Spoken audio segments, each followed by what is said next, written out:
میرے آقا صلی اللہ علیہ وسلم کا ارشاد گرامی ہے، الدعاء مخ العبادہ، دعا تمام عبادتوں کا مغز ہے۔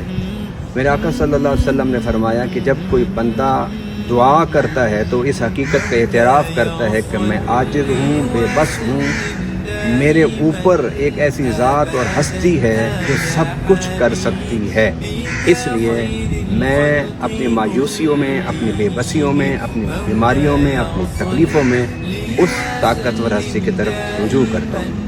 میرے آقا صلی اللہ علیہ وسلم نے فرمایا کہ جو بندہ اللہ سے مانگتا ہے اللہ اس سے خوش ہوتا ہے، اور جو بندہ اللہ سے نہیں مانگتا، طلب نہیں کرتا، دعا نہیں کرتا، اللہ اس سے ناراض ہوتا ہے۔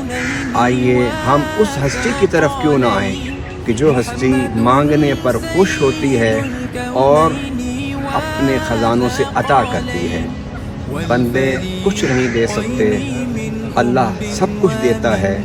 مگر اس کے ساتھ ایک اور بڑی بات ذہن میں رکھیے، اللہ اسے بہت عطا کرتا ہے کہ جو اس کے پیارے حبیب صلی اللہ علیہ وسلم کے وسیلہ سے دعا کرتا ہے، اور اللہ اس دعا کو کبھی مسترد نہیں کرتا کہ جس دعا میں 40 بندے اکٹھے ہو کے دعا کرتے ہیں۔ آئیے مرکز بلال میں دعائیہ اجتماع میں شرکت کیجیے اور اللہ کی رحمتوں سے اپنے جھولی کو بھر کر جائیے۔ جادو، حسد، نظر، بغض، عناد، کالا علم، آسیب، ان سب کا توڑ رب سے دعا کرنے میں ہے۔